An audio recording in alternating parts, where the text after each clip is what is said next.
ശ്രീരാമ രാമ രാമ ശ്രീരാമചന്ദ്ര ജയ ശ്രീരാമ രാമ രാമ ശ്രീരാമഭദ്ര ജയ ശ്രീരാമ രാമ രാമ സീതാഭിരാമ രാമ ശ്രീരാമ രാമ രാമ ലോകാഭിരാമ ജയ ശ്രീരാമ രാമ രാമ രാവണാന്തക രാമ ശ്രീരാമ മമ ഹൃദി രമതാം രാമ രാമ ശ്രീരാഘവാത്മാ രാമ ശ്രീരാമ രമാപതേ ശ്രീരാമ രമണീയ വിഗ്രഹ നമോസ്തുതേ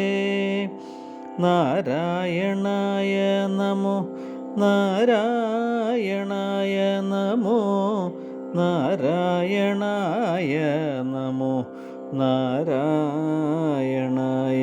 നമഃ.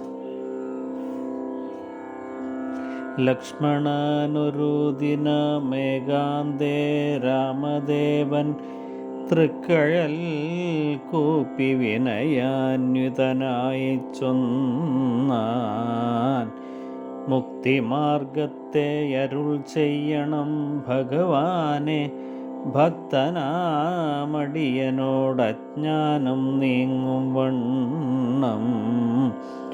ജ്ഞാനവിജ്ഞാന ഭക്തി വൈരാഗ്യ ചിഹ്നമെല്ലാം മാനസാനന്ദം വരുമാറരുൾ ചെയ്തിടണം. ആരും നിന്തിരുവടിയൊഴിഞ്ഞില്ലിവയെല്ലാം നേരോടെ ഉപദേശിച്ചിടുവാൻ ഭൂമണ്ഡലേ. ശ്രീരാമനതു കേട്ടു ലക്ഷ്മണൻ തന്നോടപ്പോൾ ആരൂഢാനന്ദമരുൾ ചെയ്തിതു വഴി പോലെ. കേട്ടാലുമെങ്കിൽ അതിഗുഹ്യമാം ഉപദേശം കേട്ടോളം തീർന്നുകൂടും വികൽപ്പഭ്രമമെല്ലാം. മുമ്പിനാൽ മായാസ്വരൂപത്തെ ഞാൻ ചൊല്ലിടുവാൻ അമ്പോടു പിന്നെ ജ്ഞാനസാധനം ചൊല്ലാമല്ലോ.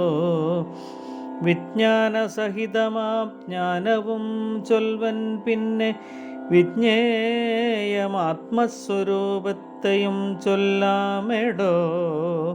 ജ്ഞേയമായുള്ള പരമാത്മാനമറിയുമ്പോൾ മായാസംബന്ധ ഭയമൊക്കെ നീങ്ങിടുമല്ലോ.